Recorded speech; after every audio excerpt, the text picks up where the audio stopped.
Hello and welcome back to Welcome to the Podcast. We hope you survived the experience. I'm Pete. I'm Mike.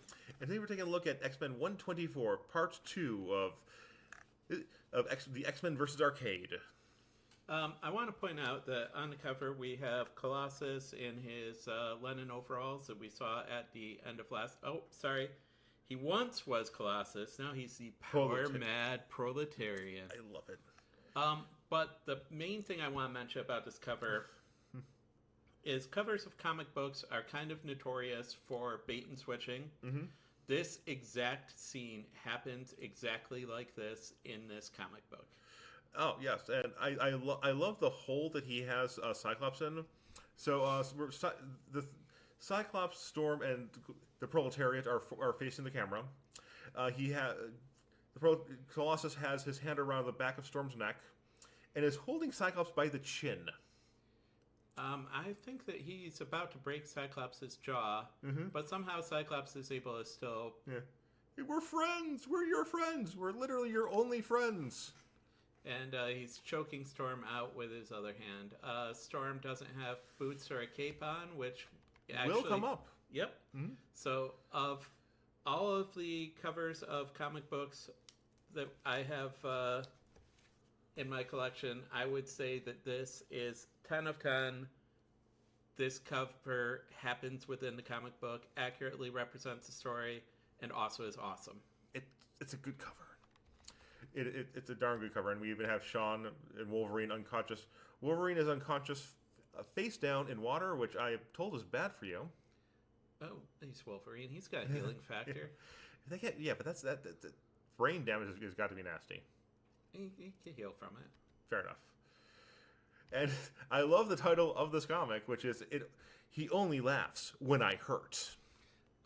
So the credit here is Chris Claremont and John Byrne, and the way they have it labeled is they have author under Chris Claremont, co-plotters under both of them, and then penciler under John Byrne. So John Byrne is getting credit for making these stories, which was a big deal for John Byrne. Yes.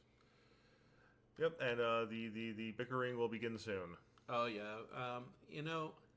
The next dozen issues are the best that X-Men ever gets. Yeah. While simultaneously the relationship between John Byrne and Chris Claremont was deteriorating at a rapid pace behind the scenes. I mean, I honestly think the fact that they were constantly trying to one-up each other is part of what made it so great. Yeah. There's something to be said for artists pushing each other to be better. Mm-hmm. And I love this cover. Like I was saying, I love this first page. I also love Arcade is sitting in his chair watching brother fight brother, and he's just enjoying. He is just loving his life. He is laughing his butt off. And it does mention that he's being paid $1 million ahead to kill the X-Men. Where Black Tom gets his money has been a source of much debate between Pete and I. Yeah. But as I said last issue, let's just turn off our brains and have fun. If you're wondering how they eat and breathe and other science facts. And Arcade is a man of modesty. He's I'm making myself laugh so hard I'm crying. And he says the X-Men put on a really good show, and hopes that the imprisoned women are enjoying it as much as he is. And the only imprisoned woman to say anything is Colleen Wing, who decides to talk crap at him. Yeah.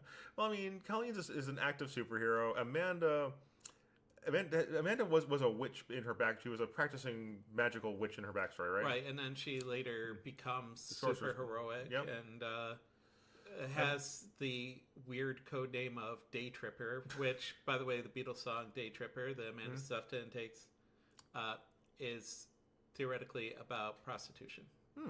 And she becomes Magic at some point. She takes on the name Magic at some point, which I'm sure... Which is better than your superhero name being prostitute. True.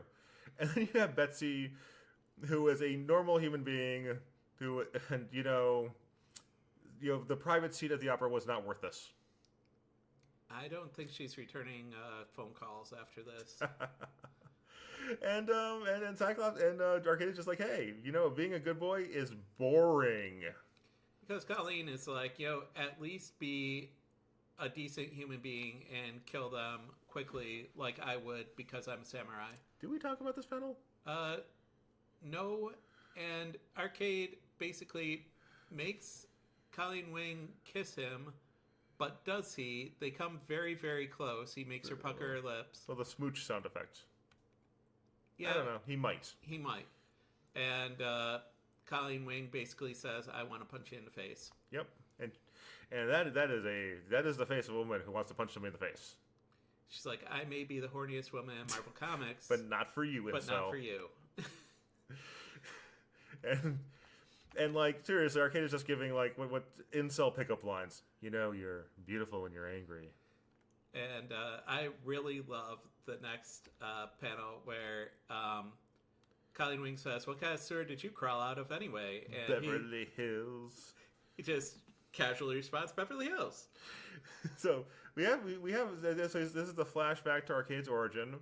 He's actually he's showing him he's remembering himself outside of his dad's pool. He's actually looking pretty jacked. Yeah, and there is like 3 women here at poolside with him. Just fawning over him. One of them is just fawning over him. Yep, and it seems like he's like disinterested in this.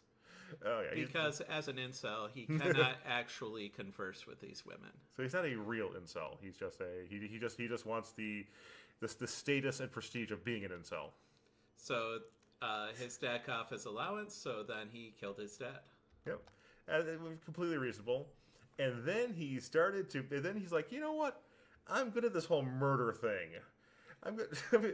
And he started to do it professionally because Mike, when you turn your hobby into your job, you never work a day in your life. But unfortunately, Arcade got bored with being the greatest hitman in the United States and decides that he wants to do it with style. So he takes money from his dad and creates Murderworld, the first assassination amusement park, as far as we know. And you know what I appreciate here? This is a giant structure, and we see it being built. We see that the workers are OSHA compliant. We're not just finding out about this, finding out about it randomly. An ancient stone god isn't willing it into existence. They're wearing hard hats, and there was paperwork filed for this. Yeah,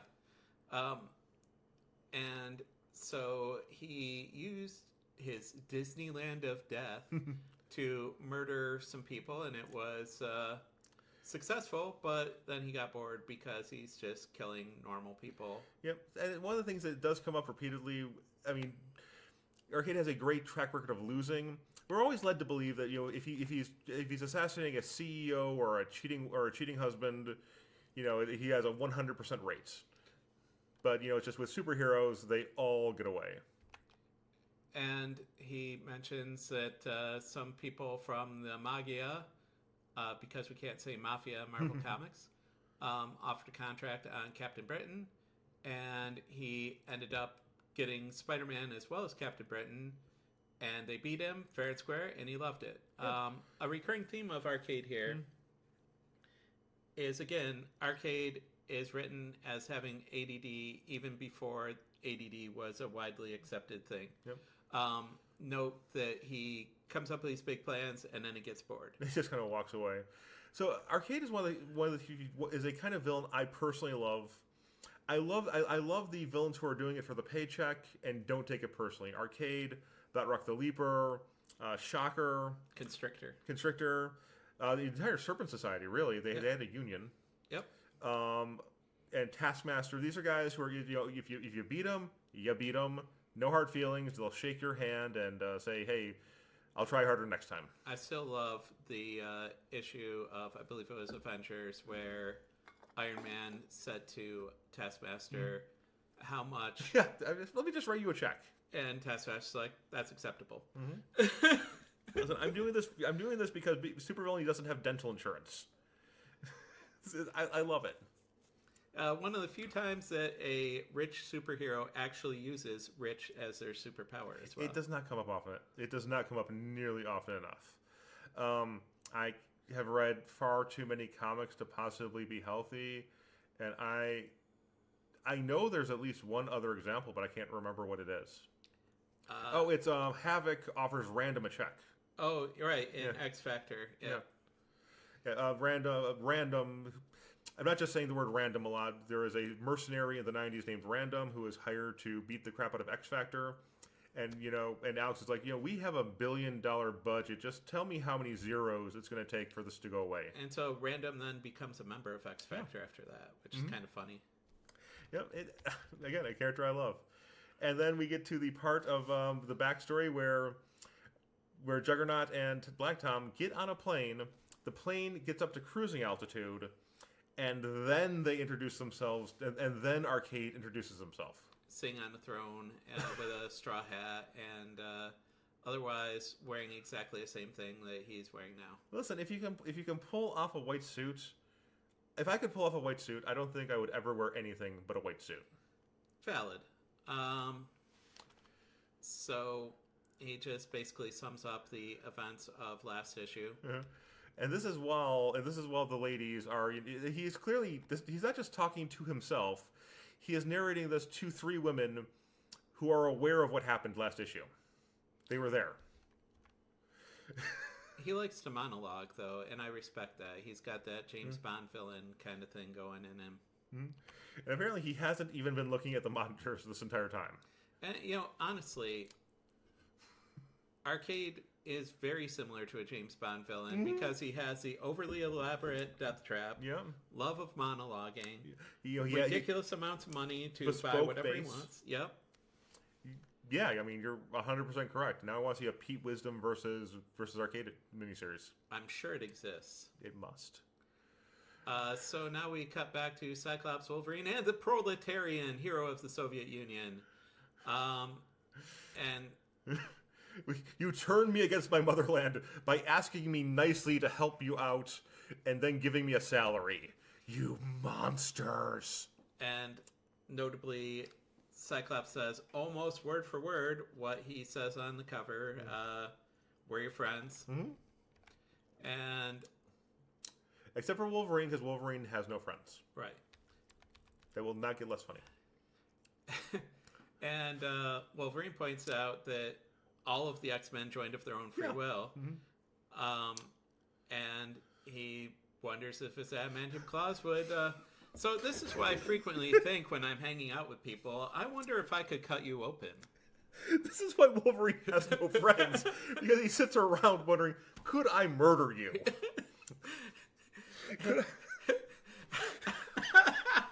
And, I mean, we sadly do not get a satisfying answer to it. Mike, you are one of my dearest friends. I just want to point out I have never thought about murdering you, and if I did murder you, who would come out on top? I don't even want to think about it. Let's say the odds are 50-50. If we hit a certain goal on Patreon, we will make sure to. We will. If we get up to $1,000 a month on Patreon, we will fight to the death. If we make it to $1,001, we will forever delete that goal. I like it. So Colossus grabs Wolverine and throws him because Wolverine, despite supposedly being the best fighter and everything, he kind of goes into his berserker rage and does not think tactically. I mean, has Wolverine proven himself to be the best fighter among the X-Men? From what we've been reading, it does tend to be, I'm going to lunge directly forward. Actually, in a couple of issues, we find out exactly how bad Wolverine is. Interesting. But I don't want to spoil it too much. So Colossus just chucks Wolverine across the room at Cyclops. And Cyclops is like, my words can't stop him. If I shot him with a full power punching beam, it could cripple him or worse. But I like the Cyclops isn't saying, I'm not going to do it. He's just pointing out, if I do it, he will be in a wheelchair. As opposed to Wolverine, who is like, I wonder if I could cut you. Cyclops is like, I better not blast him with full strength because it probably would hurt him worse than he needs to be hurt. And that's why they're friends.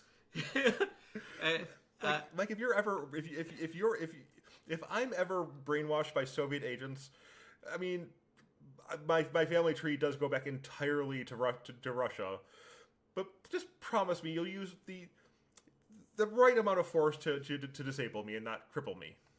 Can't promise that. Fair enough.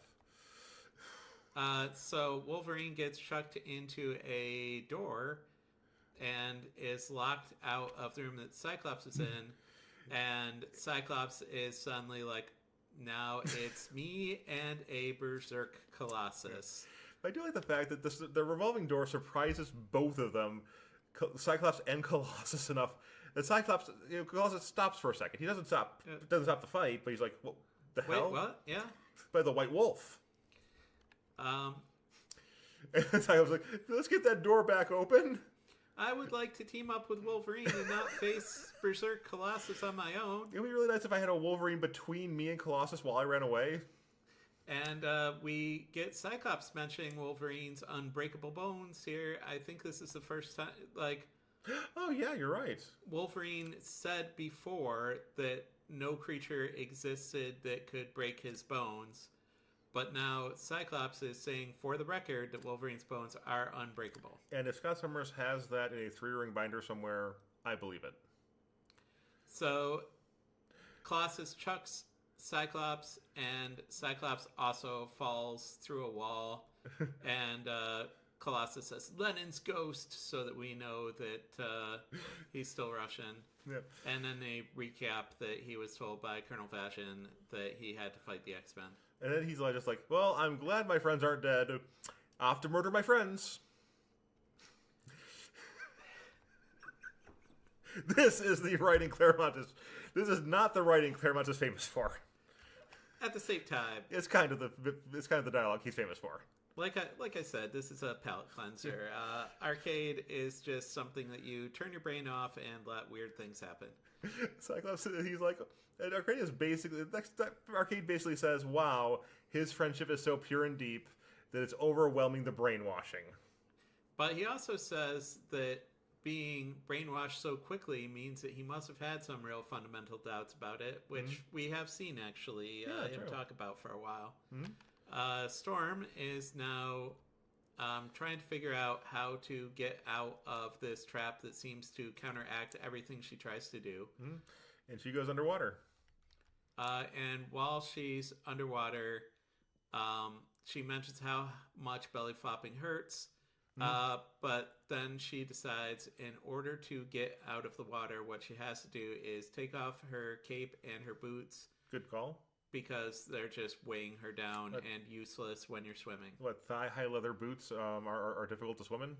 Apparently so. I love the fact that she points out, when I belly flopped like that as a child. Knowing the X Office in the early 2000s, there was probably a 12-part miniseries about that. Yeah. And then so she's able to get the giant metal cuffs you would think would come off too. Well, not yet apparently. But the water level is almost to the ceiling. She only has a very small amount of air that she can take in right now. And then back to the murder buzzsaws. Cyclops joins Nightcrawler, who is definitely the worse for wear. Cyclops helps him out by optic blasting the Dodgem car. So again, Arcade's plans are great for the specific X-Man that he's planned the room for, and useless against everybody else. Nightcrawler says that despite us seeing him get hit by a buzzsaw, that he just got kind of winged by it. And Cyclops is like, I destroyed the car. And Nightcrawler's like, there's not just one car. There are many cars. And now, 6 more of them show up. I was like, no problem, brother. I'm here for you. Cyclops has really pack bonded very quickly. Yep. And then Arcade is just talking about how he stole this from a Sylvester Stallone movie that I don't think will come out for many years. I'm not up on Death Race 2000. Yeah. But Wolverine has shown up in the arcade game that Arcade is referring to as Battlestar Wars 1999. So it's no longer just World War II biplanes. We are now Banshee is now fighting things that are similar to but legally distinct from the shuttlecraft in Return of the Jedi, which also won't come out for several years. Well, kind of like X-Wings that did exist in A New Hope, which was already out. And Banshee explains the situation, wonders if Wolverine actually exists, and then explains that some of these things are holograms and some of them aren't, and he can't tell. And Wolverine's like, well, I can tell because I can smell. I can smell which battleships are real and which ones aren't. Okay, fine. Brains in neutral. Yep. Sometimes Wolverine's ability to smell things becomes ridiculous. Possibly more ridiculous than his healing factor. Yeah. So Wolverine cuts through a wall because he figured out where a wall was, and finds a maintenance tunnel that has the Hulk and Magneto in it. Yeah. And Arcade says that Spider-Man had found that tunnel before, so he made sure to reinforce it. And now we get to Storm removing her boots and cape underwater. She can't afford to have them slow her down. And I love the fact that she goes on about how she is doing the same breathing techniques as pearl fishers. Yeah, it's pretty cool, actually. Yeah. Slow, deep breaths as many as she could get so that she can hold as much breath in as possible using a technique that pearl divers have, but I don't know how she knows the pearl diver technique, but that's not important. Is there a skill Storm does not have? Probably not. Her character sheet is max ranks in everything. That's true. She has a shocking amount of abilities. It says she is then able to follow the faint current back to the inlet tunnel. So she comes up to the inlet tunnel and blasts it, and we wonder what's going to give out first, the pipe or her breath. And now, okay, so here's the thing. People will tell you that Cyclops' power is punch beams. They are wrong. His power is trigonometry. I mean, Cyclops has shown this ability several times, and it was Xavier in the Danger Room made sure to help him out with this. That he gets a crazy ricochet pool shot to sink all of the balls and hits every single car on a rebound from his shot, which is pretty amazing. It's like, what, 1, 2, 3, 4, 5, 6? 7. 7? Yeah. Yep. 3, and 1, yeah. Yep.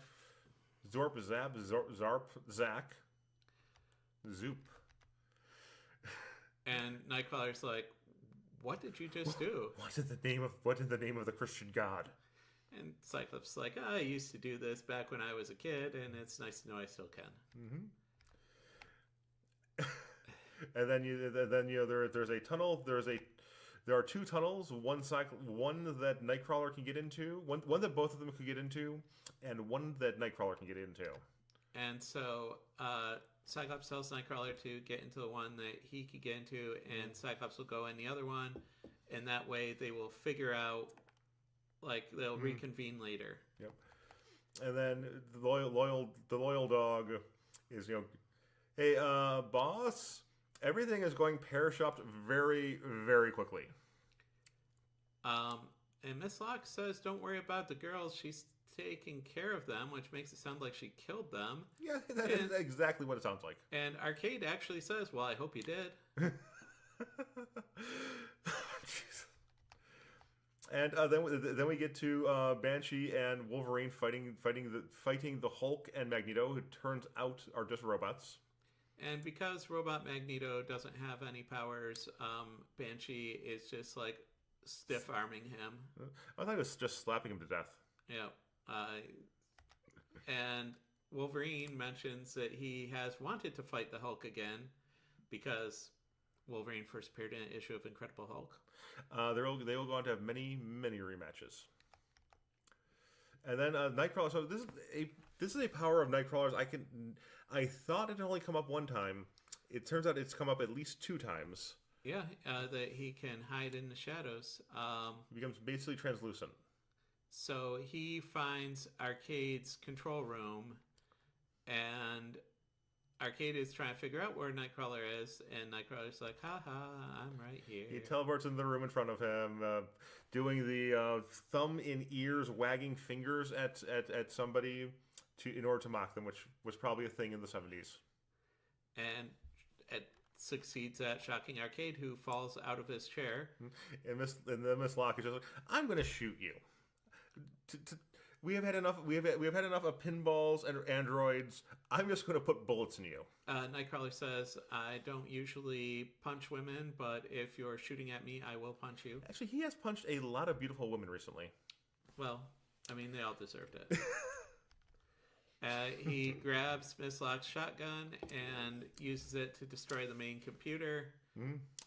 And then, while Arcade is climbing, is sliding out of the room, and telling Chambers to release the gas, and implies that he wants Nightcrawler killed, just like she theoretically killed the girls. Do to Nightcrawler what you did to the girls, which only sounds like murder.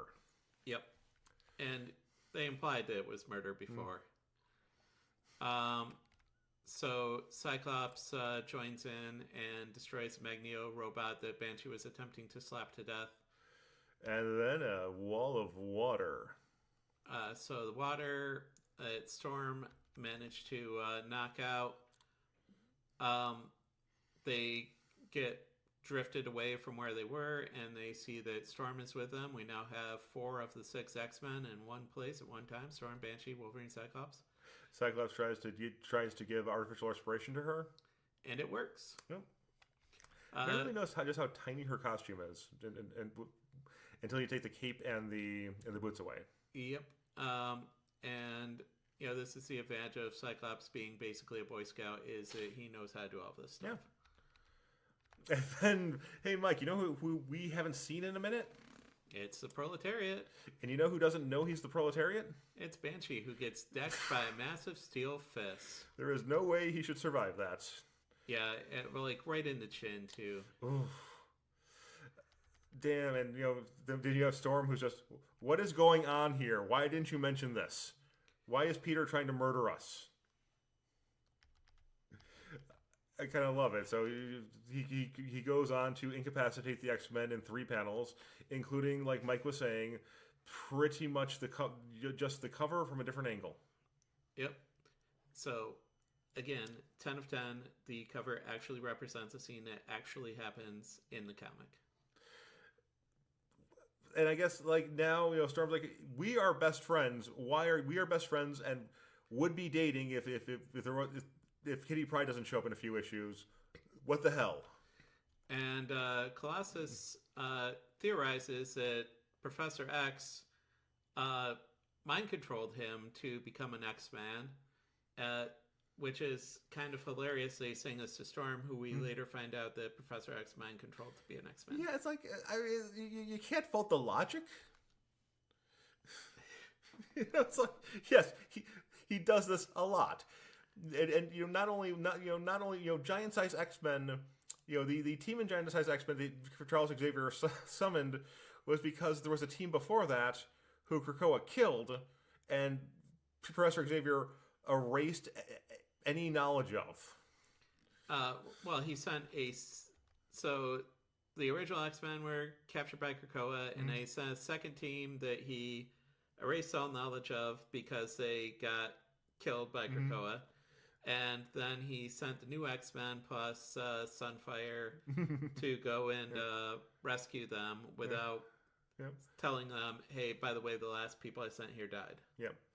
And Cyclops, Colossus talks about how, I love that face. That is like so not the Marvel house style. There is there's a panel of Peter just sneering at Storm, and it's like, it looks like something from the 90s. It looks manga inspired. It does. and he's talking about how he's been forced to act against the wishes of the Soviet Union. And how this is not going well for his mama or papa or his little sister. And in all fairness, Colossus joining the X-Men isn't a positive factor in Ileana's life. I would argue that yes and no. Yeah, okay, mixed bag. Yeah. And so he continues to try to choke out Cyclops and Storm, and Cyclops is like, I need to try words, but if I say the wrong words, he could just kill us if he wanted to. Yeah. He's currently choking me to death. If I annoy him, he's probably going to snap my neck.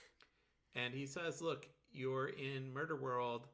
Everything that's been said to you is not something that you can trust. And then Aurora, so whenever I play Dungeons and Dragons character, Mike's wife runs Dungeons and Dragons from time to time. I always try to talk my way out of stuff. And Storm has actually an awesome monologue here about the power of friendship and how she grew up alone and how, the X-Men are her family. And Cyclops picks up that this is having some effect on him, so he... Diplomacy rolls. Then he then continues the thought and said, we're almost like a family, I guess. Except I'm sleeping I was sleeping with one of you, and now I'm sleeping with another one of you. And Ororo goes and says, you guys are my family, which is something that she had actually said before back in Japan. Yep. And I like that Cyclops still is somewhat transactional and says, we're kind of family. Family adjacent. I'm very fond of you. And Storm just goes all the way there and says, you are my family. And then Peter again. This is a panel from the 80s or 90s. This is not a 70s. This does not feel like a 70s panel. It does feel very anime manga inspired. So Colossus switches from choking them out to giving them a big hug and killing them by crushing them to his metal body. They still die. It's just he killed them with kindness. It's a friendly death. Yeah. And then at this point, again, like I was saying, I love the blue collar villains. Arcade's just like, you know what? Screw it. I lost. And he gets another pinball to wrap them up in. And Colossus actually mentions that Alexei Vazhin is basically Nick Fury, but Russian. Oh, yeah. And yeah, so like Mike was saying, that it then spits, it turns into a pinball and spits them out into, I do not know New York geography, but it spits them out into... long abandoned Bronx amusement center. And then there's what they think are fireworks, and it's just Colleen, Amanda, Betsy, and Nightcrawler falling gently to the earth in their weird salt shaker chairs. It's kind of weird because it's been implied like twice that they were killed, but 3 times, I think. But at the same time, Brandon Neutral, it's an Arcade issue. Arcade sends them a note that says round 1 to you, till next time, and Wolverine wants to go back in and just murder him. The note disintegrated because Arcade knows that Arcade signatures will be very valuable one day. You can't just give that away. It's like how Michael Jordan used to pay for everything with a check, because if they cashed the check, they lost his signature. Yep. So Cyclops is like, Wolverine, think for a second. We got shot by a pinball. We don't know how far we got shot. We don't know where Murderworld is. We don't have any legal right to conduct a search and no authority to make an arrest. And Wolverine points out, I wasn't going to arrest him. But also, like, how many times do superheroes actually stop and say, like, we got to follow all the laws here? We are committing aggravated assault against people with no actual... the Marvel Universe, like the Avengers have some kind of legal authority. They're literally about it in America. Whereas Cyclops makes a very valid point, which is like, people hate and fear mutants. If we're doing something wrong, we're going to get jail. If we're beating up annoying billionaires, it's going to be on Twitter. And Cyclops is like, you know what, we got out. Oh, this is like enough. That's the same. So the A in the amusement park sign is the same A as Arcade's A. Yeah. So That's cool. Cyclops doesn't notice that though, because if he did, he might say, probably is pretty close to here. It might just be right under our feet. And that is that. Okay, I love Arcade. I love the palette cleansers. They're fun. It is a lot of fun. Next issue, we're going to have something that is not fun. Yep. So we are going to skip the X-Men annual, which technically chronologically comes next. Mike doesn't have them, and honestly, nothing particularly interesting happens in them. There's a little sequence with Nightcrawler and Amanda. There's a little sequence with Arcade stalking Nightcrawler and Amanda. And then there's techno barbarians from the far future that is the distant past. So anyway, annuals, especially at this point, were not really continuity issues. Like even less so than Marvel Team Up, which we discussed before. Yep. It does happen later that they become more. They tend to become a crossover within the line. So like all of the Avengers issues would tell one story. All of the X-Men issues, all the X-related issues would tell one story. And they were pretty lackluster stories. Yeah. Basically, annuals were done so that they could have an extra issue to sell every year and make it a bigger issue that was worth more money. Yeah, double price or whatever it had. Probably double size, double price. Yep. And then, so next episode, we are going to get to... Wow, Proteus is a thing. Oh, man. So the Proteus story, which runs from 125 to 128, is one of my very favorite X-Men stories. It is good. I see it as maybe better than Dark Phoenix. They are at least on par with each other. Definitely, I enjoy it more than I enjoy Days of Future Past. Yes. Yeah, I was never a Days of Future Past dude. And Days of Future Past is good, but it's not Proteus. Yep.